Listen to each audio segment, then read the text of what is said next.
নবীর প্রশংসা বর্ণনা করার জন্য কোরআন অবতীর্ণ হয়েছে, ঠিক কিনা বলুন? কেউ যদি ব্যাখ্যা করতে করতে আমার নবীর শানকে ছোট করে ভাববেন ওটা সঠিক ব্যাখ্যা নয়, ওটা সঠিক ব্যাখ্যা নয়, ওটা 72-এর 1-এর ব্যাখ্যা, কি ঠিক কিনা?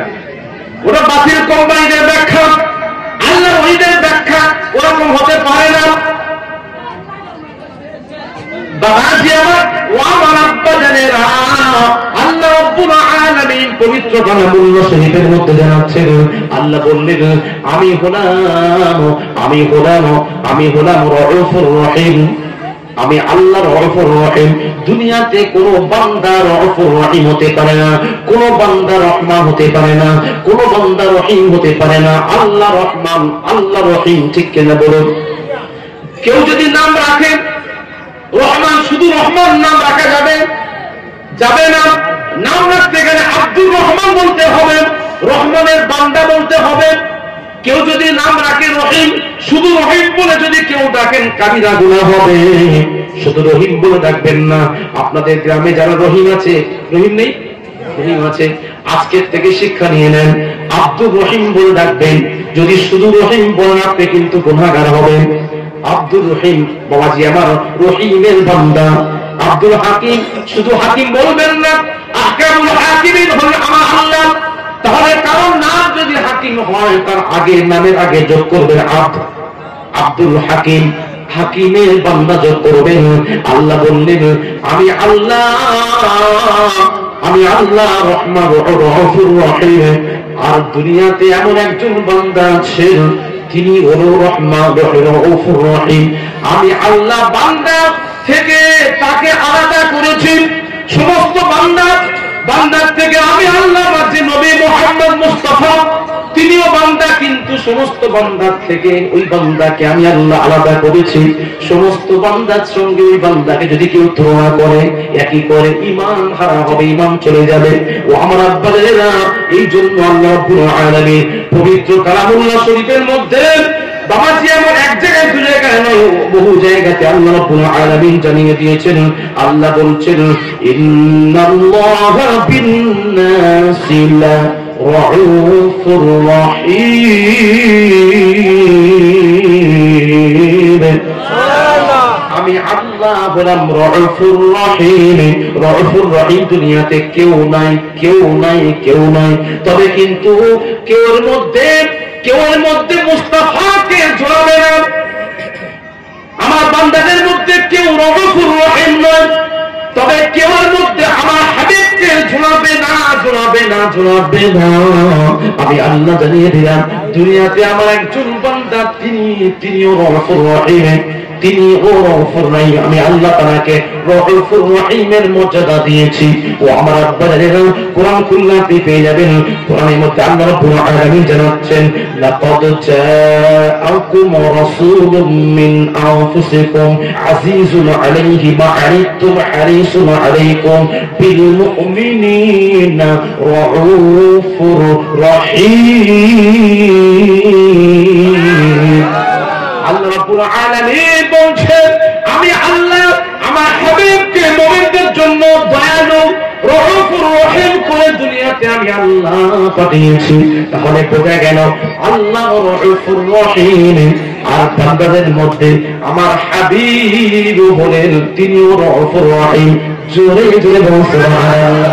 আমার আব্বা জানেনা, আপনাদের কাছে আমি প্রশ্ন জানতে চাই, এখানে আল্লাহ পাক বান্দাদের থেকে আমার নবীকে আলাদা করেছেন না মিশিয়ে দিয়েছেন?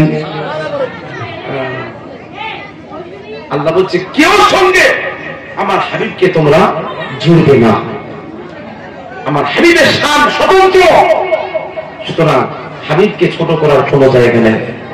আল্লাহ রাব্বুল আলামিন দ্বিতীয় জায়গায় আল্লাহ উন্নতকে জানাচ্ছেন আনাল হাক্কুল মুবিন। আমি হলাম হাক্কে মুমিন, আমি আল্লাহ হলাম হাক্কে মুবিন। আর হাক্কে মুবিন কোন বান্দা হতে পারে না।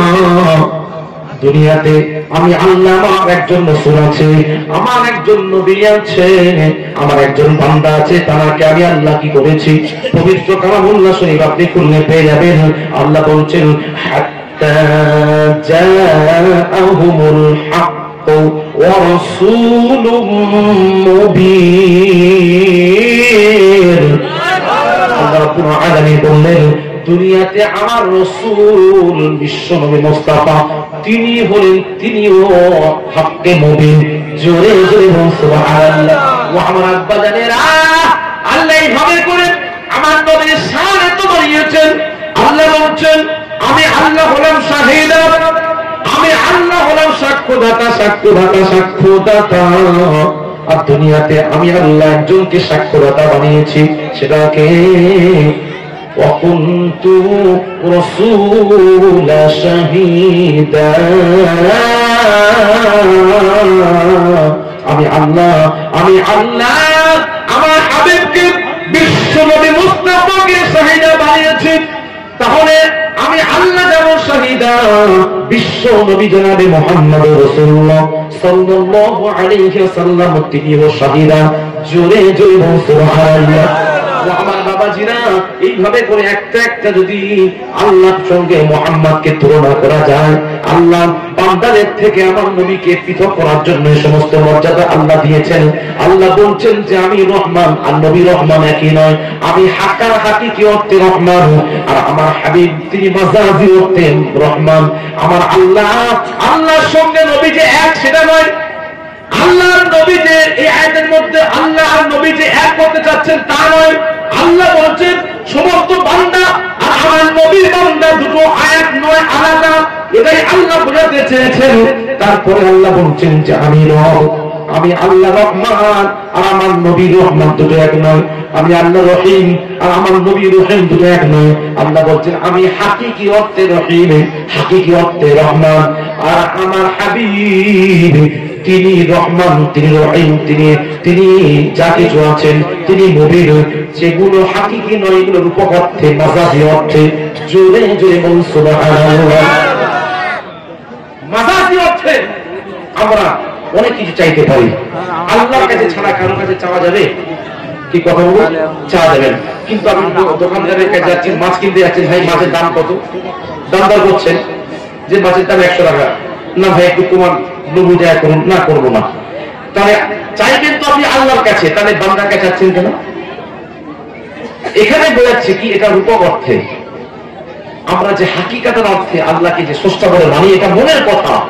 কিন্তু আল্লাহ ছাড়া আমার নবীর কাছে চাওয়া, আল্লাহ নবীদের কাছে যে ওসিলা দেওয়া, এগুলো সব হচ্ছে মাজাজি অর্থে, হাকিকি অর্থে নয়। দুরূদ শরীফ আল্লাহুম্মা সাল্লি আলা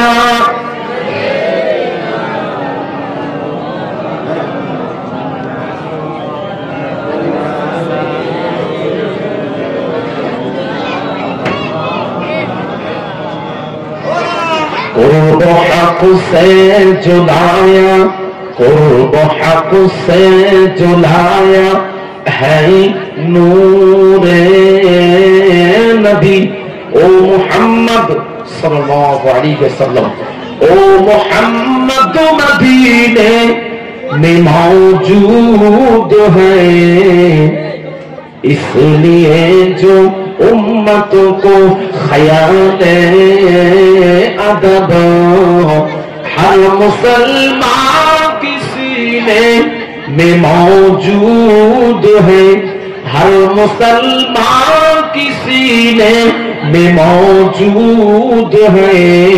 اللہم صلی علی جل سیدنا وعلى آله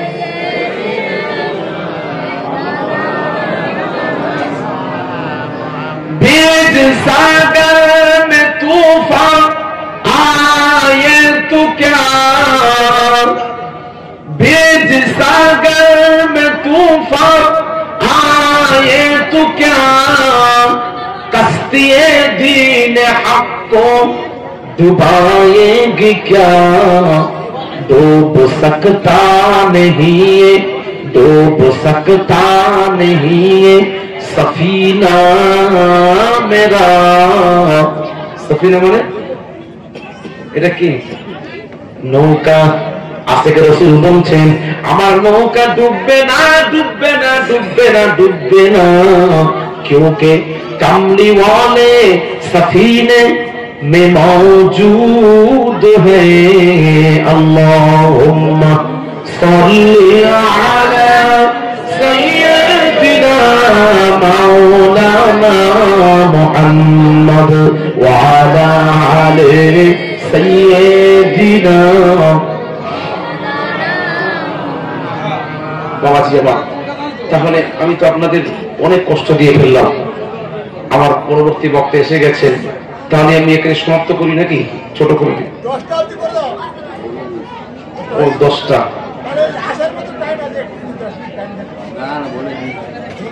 হ্যাঁ 10টা, তাহলে কি এখন কি ছেড়ে দেবো না একটু আরো? আচ্ছা আচ্ছা আচ্ছা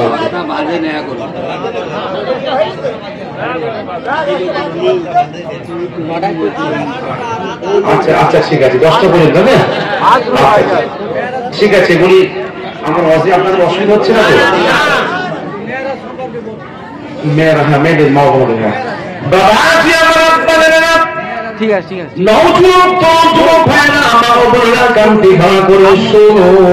আমার নবী আদর্শে আদর্শিত হতে হবে।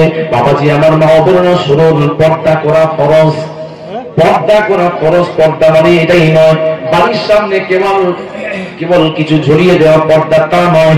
পর্দা মা বোনেদের পর্দা মানে কেবল হিজাব পরে বেরো, বাইরে বেরো, তা নয়। কথার সাউন্ডটাকে লো করতে হবে, সাউন্ডটাকে আস্তে করতে হবে। নামাজ যেমন ফরজ আইন, পর্দাও ফরজ আইন। আপনি নামাজ পড়ছেন অথচ আপনার বিবি আপনার মেয়েকে পর্দা করছেন না, তাহলে ওই নামাজ কোনোদিন আপনাকে জান্নাতে নিয়ে যেতে পারে না। পারবে? এত সহজ না। তাহলে আপনাকে জান্নাতে যেতে হবে, জান্নাতে যেতে হলে আপনার কি করতে হবে? আপনার স্ত্রী, আপনার মেয়ে, আপনার অধীনে যারা আছে তাদেরকে পর্দা নসিনা বানাতে হবে। যেহেতু পর্দাকে আল্লাহ ফরজ বানিয়েছে। ও আমার মা বোনেরা, আপনাদের উদ্দেশ্য জানিয়ে দিই, আম্মা জান খাতুনে জান্নাত ফাতেমা তাজহারা রাদিয়াল্লাহু তাআলা আনহা কেমন পর্দা নসিনা মেয়ে ছেলে ছিলেন দেখুন। কোন খাতুনে জান্নাত? খাতুনে জান্নাত সম্বন্ধে আমার নবী বলছেন, আমার নবী বললেন ইয়া ফাতেমা তু বিনআতাম মিন্নি, হে ফাতেমা, ইন্না ফাতেমা, নিশ্চয়ই ফাতেমা, বিজাতাম মিন্নি, আমার কলিজার টুকরি মেয়ে ছেলে, আমার কলিজার টুকরি ফাতেমা, আমার রক্তের সঙ্গে ফাতেমা রক্ত মিল আছে। আমি রাসূলুল্লাহ জানিয়ে দিলাম ফাতেমা রক্ত পাক পবিত্র রক্ত। আমি রাসূল, আমার রক্ত যেমন পাক পবিত্র, ফাতেমা রক্ত পাক পবিত্র। জোরে জোরে বলুন সুবহানাল্লাহ।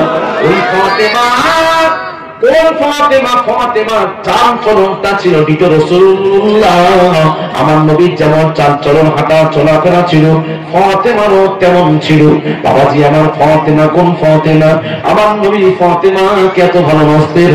আম্মা জানদের সঙ্গে আমার নবী কথাবার্তা বলে আলাপ আলোচনা করছেন, এমন অবস্থায় খাতুনে জান্নাত ফাতেমা তাজহারা রাদিয়াল্লাহু তাআলা আনহা চলে এসেছেন। যখন চলে এলেন, আমার নবী ফাতেমার জন্য উঠে দাঁড়িয়েছেন, ফাতেমার জন্য উঠে দাঁড়িয়েছেন। এই দাঁড়ানোটাকে হাদিসের ভাষায়, এই হাদিসের ভাষায় মুহাব্বাতান দাঁড়ানো বলা হয়।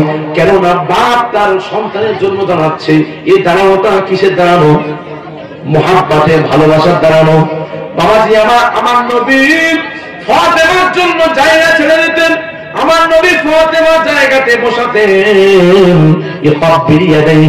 আমার নবী ফাতেমাকে হাতে চুমা দিতেন, কপালে চুমা দিতেন, চুমা দিতেন। আমার নবী নিজেই বলেছেন, বেটি রে ফাতেমা, আমি তোমাকে যে চুমা দিচ্ছি আমার নিজের মেয়ে বেটি মনে করে, কন্যা মনে করে চুমা দিচ্ছি। তোমার গায়ে থেকে যে সুঘ্রাণ বেরোচ্ছে, তোমার গায়ে থেকে যে সুগন্ধি বেরোচ্ছে, এটা দুনিয়ার কোন আতর নয়, আতর নয়, এটা হলো জান্নাতি আতর। আরো জোরে সেই ফাতেমা। জান্নাতের নারীদের সরদারিনী, যাকে সাইয়্যিদাতুন নিসাই ফিল জান্নাত, জান্নাতের নারীদের সরদারিনী বানানো হয়েছে, বানানো হয়েছে। ও আমার আব্বা জানেরা, দুনিয়াতে দুইজন ব্যক্তি জানতেন কখন ইন্তেকাল করবেন। দুইজন ব্যক্তি জানতেন কখন ইন্তেকাল করবেন। দুজন ব্যক্তির নামটা কি? জি হ্যাঁ, কে? শেরে খোদা আলী কাররামাল্লাহু ওয়াজহাহু। না, আলীর সম্বন্ধে রিওয়ায়াতটা আমার জানা নেই, হয়তো আপনার জানা থাকতে পারে। নাম্বার ওয়ান হলো আমার নবী বিশ্ব নবী জনাবে মুহাম্মদুর রাসূলুল্লাহ সাল্লাল্লাহু আলাইহি ওয়াসাল্লাম জানতেন তিনি কখন ইন্তেকাল করবেন। নাম্বার 2 হলো খাতুনে জান্নাত ফাতেমা তাজ-জাহরা রাদিয়াল্লাহু তাআলা আনহা জানতেন যে তিনি কখন ইন্তেকাল হবেন। ও আমার আব্বা জানেন না, ফাতেমা আমার নবী যখন লাম্মা ইস্তাদান নবী সাল্লাল্লাহু আলাইহি ওয়াসাল্লাম জান্না ওয়াজাহু, যখন আমার নবী শরীর অসুস্থতা বেড়ে গেল, আমার নবী চেহারাতে এত জ্বর, প্রচন্ড জ্বর এসেছে, আমার নবী চেহারা পানির পট্টি গুলো শুকিয়ে যাচ্ছে। আমার নবীর কষ্ট দেখে আম্মা জান ফাতেমা তাজ-জাহরা রাদিয়াল্লাহু তাআলা আনহা চোখ দিয়ে পানি আসছে। আমার নবী বললেন, বেটি ফাতেমা ফাতেমা ফাতেমা কেঁদো না বেটি কেঁদো না, আমি তোমার আব্বা জানিয়ে দিলাম এই কষ্টটা তোমার আব্বার শেষ কষ্ট হবে।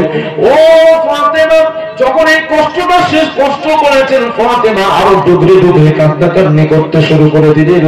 আমার নবী ফাতেমাকে আমার ডাকলেন, ফাতেমা ও বেটি কেঁদো না কেঁদো না কেঁদো না, আমি তোমার আব্বা জান বিদায় নেব। আমার চলে যাওয়ার পরে পরে আমার গুনে গুনে 6 মাস পরে তুমি আমার সাথে দিদার করবে। জোরে জোরে বল সুবহানাল্লাহ। এই কথা যখন বলেছেন, আমার পরে পরে আমার বংশের মধ্যে থেকে প্রথমে তুমি আসবে। ফাতেমা মুচকে মুচকে হাসতে শুরু করে দিলেন। এই দৃশ্যটা দেখলেন কে? আম্মা জান আয়েশার ঘরেতে হয়েছিল। আম্মা জান আয়েশা দৃশ্যটা লক্ষণ দেখতে পেলেন। আম্মা জান দেখলেন যে আমার বেটি ফাতেমাকে কানে কানে নবী আমার কি বললেন। আমার নবীর কথাতে ফাতেমা ডুবরে ডুবরে কাঁদতে শুরু করলেন। আমার নবী অসুস্থ অবস্থাতে হাতে ইশারা করে তার কানটাকে আমার নবীর মুখের কাছে লাগানো হলো। আমার নবী যেন আস্তে আস্তে কি যেন বললেন, কন্যা বেটি ফাতেমা মুচকে হাসছে ব্যাপারটা কি? তখন আম্মা জান আয়েশা জিজ্ঞাসা করাতে আমার নবীর কলিজার টুকরে মেয়ে ছেলে ফাতেমা কোনো উত্তর দিলেন না। ও আমার আম্মা জান, আমি বলতে পারবো না। আমার আব্বা জান ওসিয়াত আছে।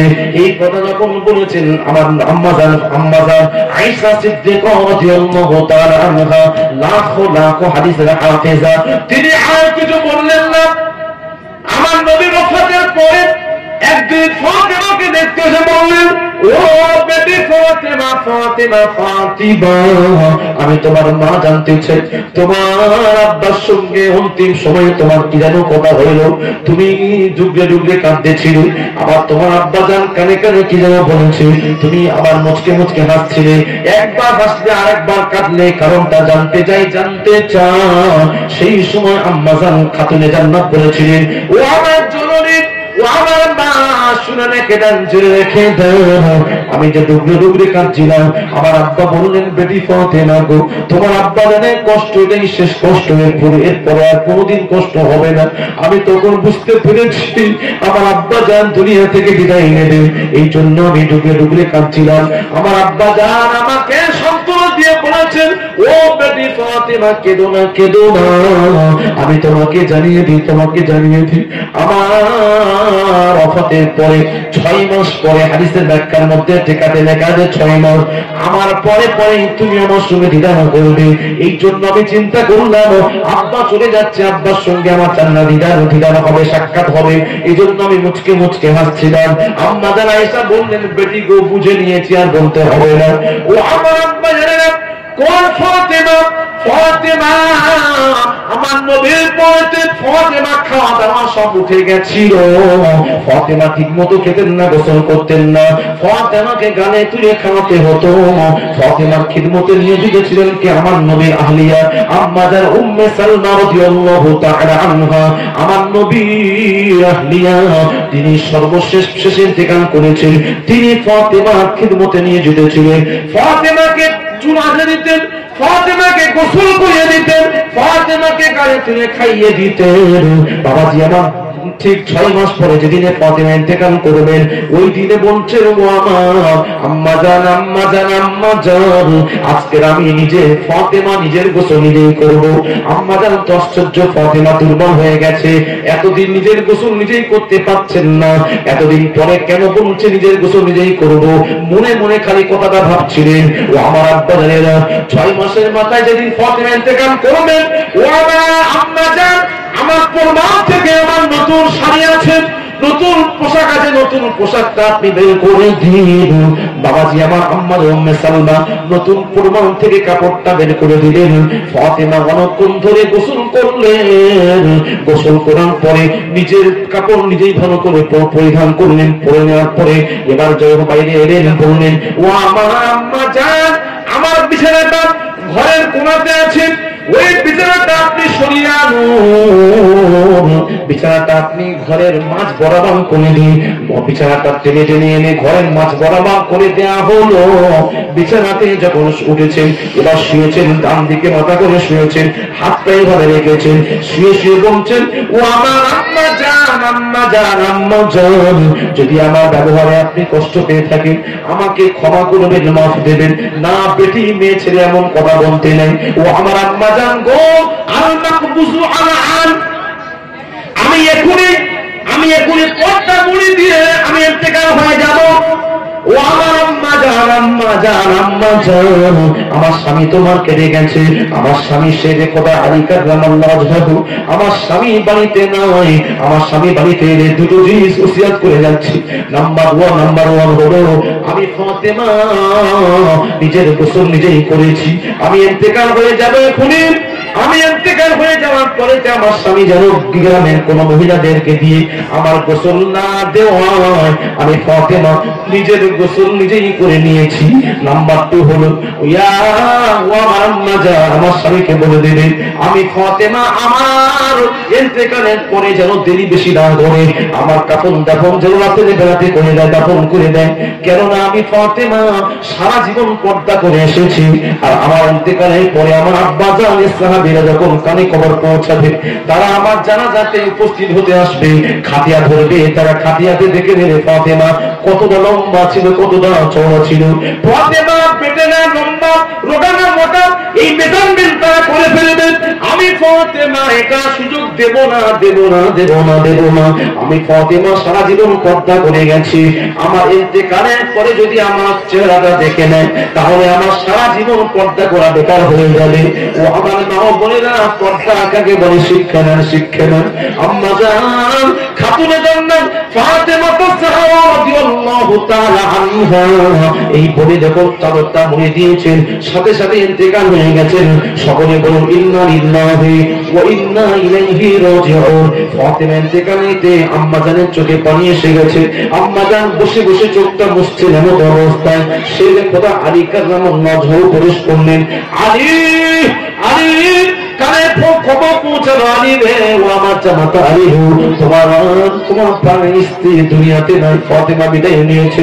আলী তো আল্লাহ দরবারে হাত তুলে কান্নাকান্নি করলেন, আল্লাহ গো এমন স্ত্রী আর পাবো না, পাবো না, পাবো না, পাবো না।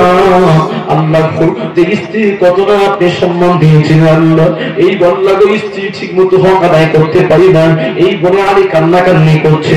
সেই সময় আম্মা জান উম্মে সালমা বললেন, জামাই গো কেঁদো না, কেঁদো না, কেঁদো না, তোমার জন্য দুটো ওসিয়াত রেখে গেছে। নাম্বার 1 হলো ফাতেমার গোসল দিতে লাগবে না, লাগবে না, ফাতেমা নিজের গোসল নিজেই করে নিয়েছেন। নাম্বার 2 হলো ফাতেমাকে রাতের বেলাতে এখন করতে হবে, ফাতেমা ভুলে গেছেন, বলে গেছেন। সুতরাং আর দেরি নয়, তাড়াতাড়ি করে কবর খোঁড়ার ব্যবস্থা করুন। আবু যর গিফারী রাদিয়াল্লাহু তাআলা আনহু ফাতেমার কবরটা খনন করেছিলেন। ফাতেমার কবর খনন করে আবু যর গিফারী ওই কবরে শুয়ে শুয়ে চোখের পানি ফেলেছিলেন।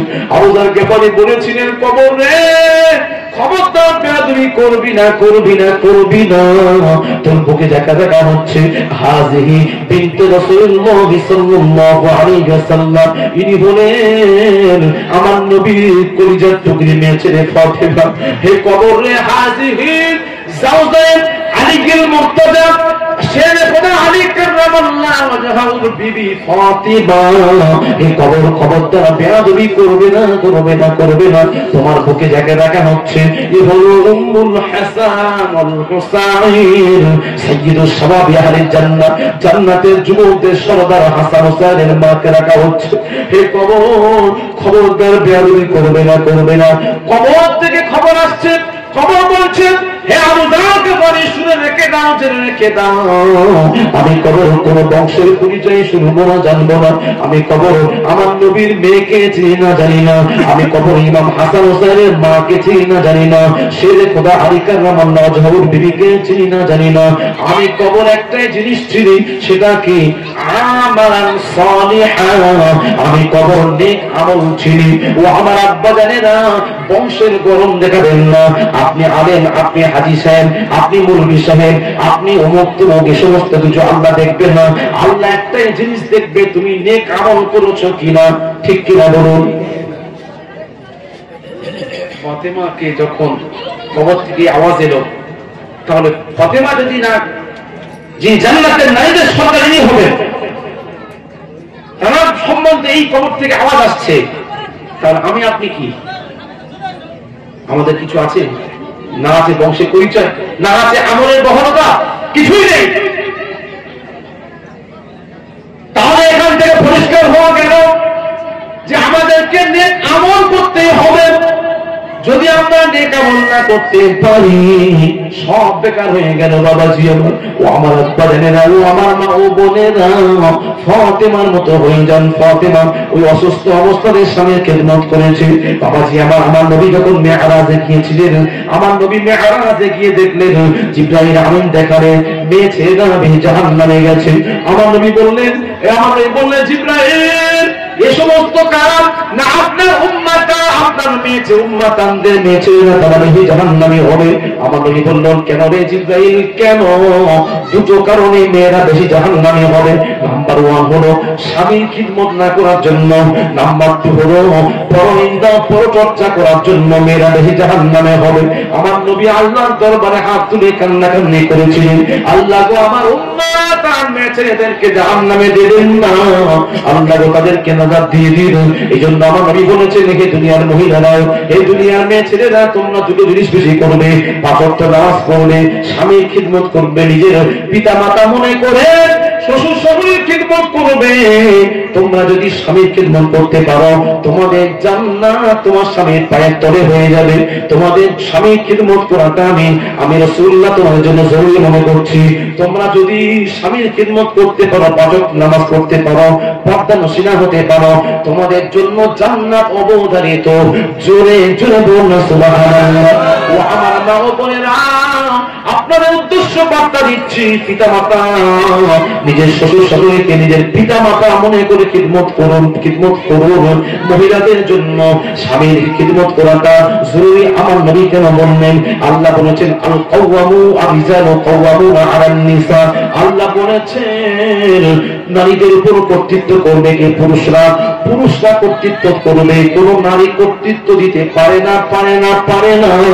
যদি কোন ফ্যামিলিতে, কোন পরিবারে যদি পুরুষ থাকতে মহিলারা কর্তৃত্ব দেয়, ওই পরিবারের মধ্যে শান্তি আসতে পারে না, পারে না। আসতে পারে? যেহেতু আল্লাহ কোরআনে এসেছে না, আর রিজালু কাওয়ামুনা আলান নিসা, নারীদের উপরে হুকুমত জারি করবে, নারীদের উপরে প্রাধান্য, নারীদের উপরে যে কার্যকারিতা করবে কারা? হুকুম দেবে, শাসন করবে, কি করবে? পুরুষ করবে। এখানে নারীর কোন ভূমিকা নাই। আল্লাহ রাব্বুল আলামিন অন্যকে জানিয়েছেন, আর-রিজালু নিসাই আলা দারাজাত। আল্লাহ রাব্বুল আলামিন জানিয়ে দিয়েছেন যে অন্য জায়গায় বলেছেন যে পুরুষদের সম্মানটা আল্লাহ নারীদের থেকে বেশি করেছেন, একটা গুণ বানিয়ে দিয়েছে। নারী আর পুরুষকে একই করলে হবে না, ইকুয়াল করলে হবে না। বাবাজি আমার উদাহরণস্বরূপ আপনাদেরকে বোঝাচ্ছি, একটা গাড়ির ড্রাইভারের মর্যাদা আর একটা প্যাসেঞ্জারের মর্যাদা দুটো একই হবে না। ড্রাইভার মানে কি? সে কন্ট্রোলিং পাওয়ারটা, গন্তব্যস্থলে আপনাকে ড্রাইভার গাড়ি চালিয়ে পৌঁছাবে, কিন্তু যে পিছনে থাকবে সে ঘুমাতে পারে, বসতে পারে, তার কোনো ভূমিকা থাকে না। থাকে? সেটা খালি বসেই আছে, ঘুমিয়ে ঘুমিয়ে নিতে পারে, যা কিছু করতে পারে। যে ড্রাইভার হবে সে গন্তব্যস্থলে তাকে পৌঁছাতে হবে। যদি ড্রাইভার একবার ঘুমিয়ে পড়ে তাহলে কি হবে? কি হবে? একদম খালে যাবে। তাহলে বুঝুন, তা তখন পুরুষ হলো ড্রাইভার আর স্ত্রী হলো প্যাসেঞ্জার। তাহলে নারীর সম্মান একজন পুরুষের থেকে বেশি নয়। তার মানে এটাই আল্লাহ বোঝাচ্ছেন না যে নারীকে তোমরা মারধর করো, নারীকে তোমরা ঘরের চাকারি বানিয়ে রাখো, নারীকে তোমরা ওই প্রয়োগ করো, এরকম কথা কিন্তু আল্লাহ বললেন না। আল্লাহ বললেন তোমার স্ত্রী তোমার জন্য একটা সুখে সংসার করাতে পারে, তাই না? এই জন্য একটা কথা আছে, প্রবাদ আছে যে সংসার সুখী হয় রমণীর গুণে। যদি আপনার স্ত্রী ভালো হয়, আপনার একটা ফ্যামিলি দেখবেন সংসারটা সুখীময় হবে। সেই মেয়ে ছেলেটা সে ক্যাপচার করে কিভাবে সংসার চালানো যায়, সে আপনার বোঝাটাকে হালকা করে দেবে। আর এখনকার যা মেয়ে হায় রে হায়, সে বলবেন না। যদিও আপনাদের এই বেদগ্রামের মহিলারা এরা অতি ভালো, এরা স্বামীর কষ্ট বোঝে, এরা সমস্ত কিছুটা সাংসারিক দায়িত্বটাকে হ্যাঁ বললাম ভালো। দেখেন চাচি ভালো আছে, হ্যাঁ বললাম তো এদিকে মেয়েরা খুব ভালো। কিন্তু আমাদের হটুগঞ্জের মেয়েরা হ্যাঁ সব তো কাছাকাছি মার্কেটিং করতে যাচ্ছে, স্বামীকে বলছে আপনি খালি টাকা পাঠান, যা কিছু আমি করছি, আপনি এসব দেখতে হবে না, আর আপনার বাজার তো আপনি করেন। এখানে কেউ বললো হাতে তো মেয়েরা যায় না, ওইদিকে যায়, ও কম মেয়ে ছেড়ে যায়। ও আলু ধরেছে না? না, আপনি থাকতে কোনোদিন আপনার স্ত্রীকে মার্কেটিং করতে দেবেন না। একান্ত যদি অসুবিধা হয় সঙ্গে কাউকে পাঠাবেন, হ্যাঁ একা একা পাঠাবেন না, ওইভাবে শরীয়ত নিষেধ করছে আর কি। ও বোঝে মোটা তাজা হয় কি শক্তিশালী, হ্যাঁ মোটা তাজার সঙ্গে তো কোন ব্যাপার নেই। হ্যাঁ কি বলছে? ও ছেলে, হ্যাঁ না না সেটা আলাদা ব্যাপার, কিন্তু কথা হলো আপনি পুরুষ, আপনার দায়িত্ব বাইরের, আর স্ত্রী দায়িত্ব ঘরের। সে ঘরে সৌন্দর্য কি জিনিস, সংসার কি সে বুঝবে, সে তার ডিপার্টমেন্ট ওটা, আর আপনার ডিপার্টমেন্ট ইনকাম করবেন, বাইরে সমস্ত কিছু সরঞ্জাম দিয়ে দেবেন। তাহলে আপনি এই কাজটা যদি ওকেও দেন তাহলে একটা কি প্রতিনিধিত্ব হয়ে গেল, এতেই ফাটল সৃষ্টি হবে, অশান্তি হবে, সমস্যা আসবে, কি বুঝি তাই না? প্রত্যেকের একটা ভাগ আছে, একটা সেক্টর ভাগ আছে প্রত্যেকের। বাবাজি আমার ভাইয়েরা, তরুণ যুবক ভাইয়েরা ও আমার মা ভোরেরা কান্তি কানা করে শুরু কোন ফাতিমা, ফাতিমা ফাতিমা সম্মান আল্লাহ এতটা দিয়েছেন, এতটা দিয়েছেন। বাবাজি আমার আল্লাহ রাব্বুল আলামিন পবিত্র কালামুল্লাহ শরীফের মধ্যে ঘোষণা করছেন, ইয়া নিসাআদ দুনিয়া, ইয়া নিসাআন নবী ফিদ দুনিয়া, হে নবীর বিবিগণ, নবীর বিবিগণ শোনো শোনো, আমি আল্লাহ দুনিয়ার যত নারী এসেছে কিয়ামত পর্যন্ত যত নারী আসবে, আমি আল্লাহ সমস্ত নারীদের থেকে আমার নবীর স্ত্রী গণদেরকে মর্যাদাবান আমি আল্লাহ বানিয়েছি।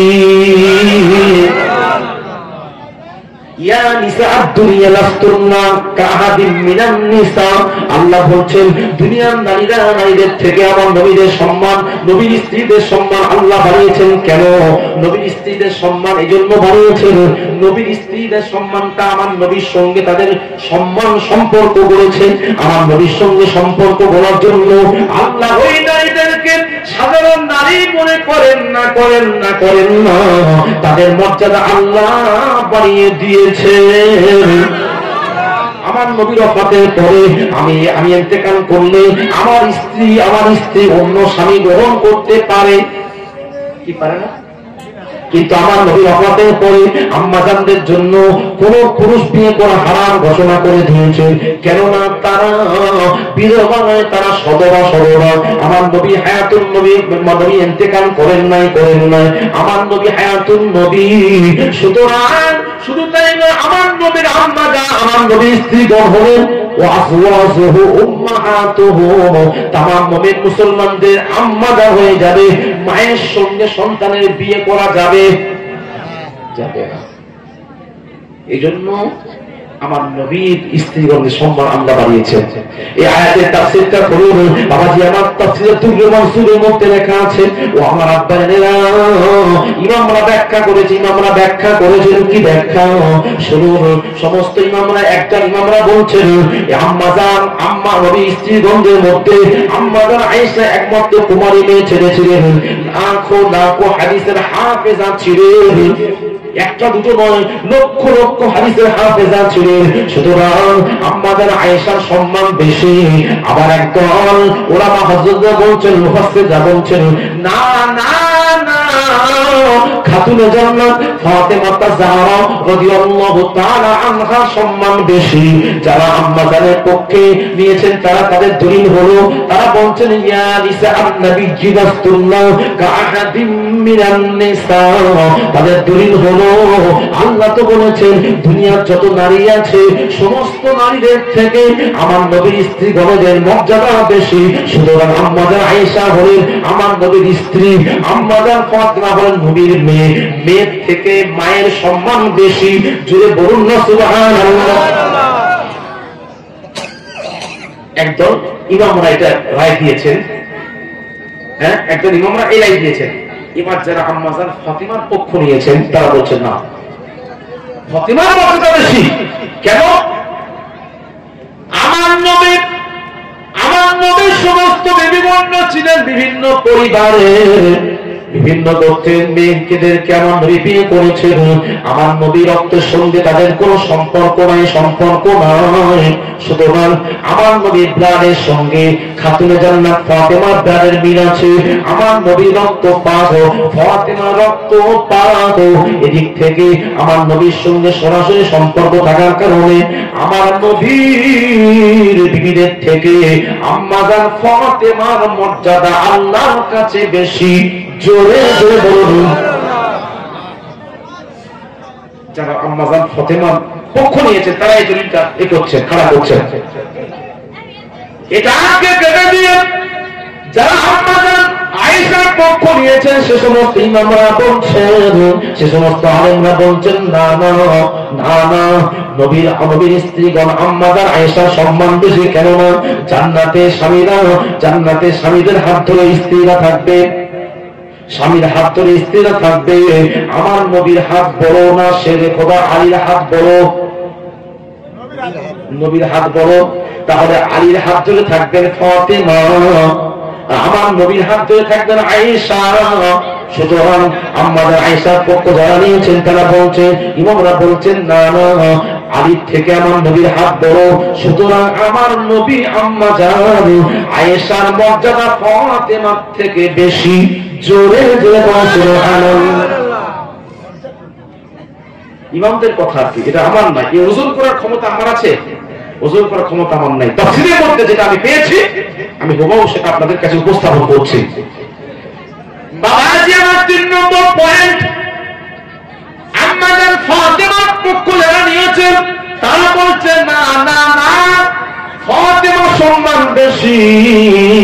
কেননা ফাতেমা হলেন সাইয়্যিদাতুন নিসাই ফিল জান্নাহ, জান্নাতে যত নারী থাকবে, তাই মা হোক আর যাই হোক, জান্নাতে যত মেয়ে থাকবে সমস্ত মেয়েদের লিডার হবেন কে? ফাতেমা। মা থাকতে পারে, মায়ের জায়গা মা আছে, কিন্তু সমস্ত মেয়ে যারা থাকবে জান্নাতে সমস্ত মেয়েদের হেড হবে ফাতেমা। সাইয়্যিদাতুন নিসাই ফিল জান্নাহ বলা হয়েছে আমার নবীর কথা। সুতরাং আম্মাজান আয়েশা থেকে আম্মাজান ফাতেমার সম্মান বেশি। আরো জোরে বাবাজি আমার এইভাবে করে পয়েন্ট এ কাটে তো ও কাটে। ইমামদের মধ্যে ইখতিলাফ হচ্ছে, ইখতিলাফ উলামায়ে রাহমাত, আকায়েদের নাসাবের কথা। আলেমদের ইখতিলাফ হলো রহমত। আলেমদের কিতাবী দ্বন্দ্ব, শরীয়তের দ্বন্দ্ব, মাসলা মাসাইলের দ্বন্দ্ব যদি হয়, এতে গুনাহ হয় না, গুনাহ হয় না, এতে আল্লাহর রহমত বর্ষণ হয়। বাবাজি আমার 4 নম্বর পয়েন্ট দিয়েছেন। আম্মাজান ফাতেমার পক্ষে যারা ছিলেন তারা বললেন সমস্ত পৃথিবীর যত মহিলারা এসেছেন, সমস্ত মা বোনেরা এবং আমার নবীর স্ত্রীগণ, সমস্ত মা বোনেদেরকে মাসে মাসে অসুখ হয়, মেন্স হয়, পিরিয়ড হয়, হয় এটা স্বাভাবিক, এটা স্বাভাবিক, সমস্ত মা বোনদের হয় কিয়ামত পর্যন্ত হবে। কিন্তু আম্মা জান খাতুনে জান্নাত ফাতেমা তাজহারা রাদিয়াল্লাহু তাআলা আনহা এমন একজন মেয়ে ছিলেন, ফাতেমার মাসে মাসে পিরিয়ড হায়েজ নিফাস থেকে আল্লাহ পাক পাক পবিত্র করে দিয়েছে। আরো জোরে। এজন্য আম্মাজান আয়েশা থেকে আম্মাজান ফাতেমার মর্যাদা অনেক গুণের বেশি। জোরে জোরে বলুন। এজন্য ফাতেমাকে বলা হয় ফাতেমা তাজহারা। জাহরা মানে কি? জাহরা মানে বেহেশতের কলি।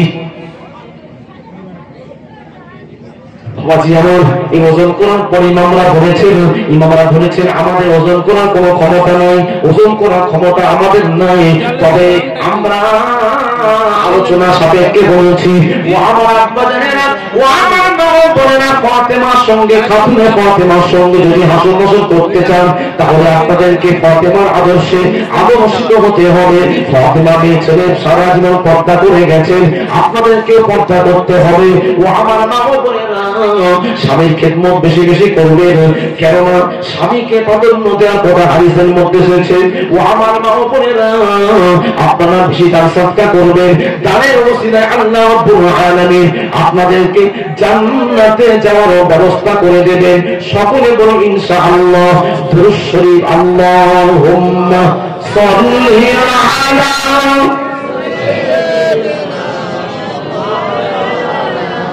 وعلى آل سيدنا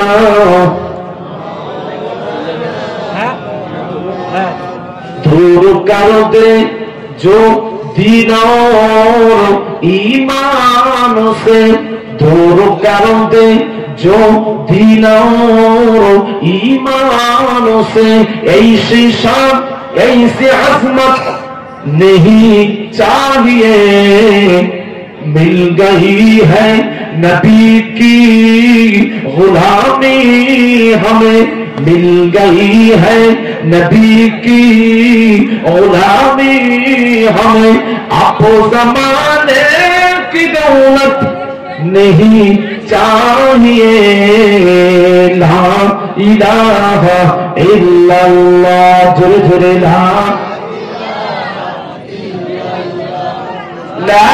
इलाहा इल्लल्लाह। और बुकी मक्का परे মা আমিনার জিতার ঘর, খোদার করুণা কাউসার হয়ে ঝরছে বারংবার, লা ইলাহা ইল্লাল্লাহ, ঝরে ঝরে লা ইলাহা লা ইলাহা ইল্লাল্লাহ সাল্লাল্লাহু আলাইহি ওয়াসাল্লাম। বাবাজি জামাত, আমি আপনাদের খিদমত থেকে বিদায় নেব। দীর্ঘ 2 ঘন্টার বেশি জলসা হয়ে গেল।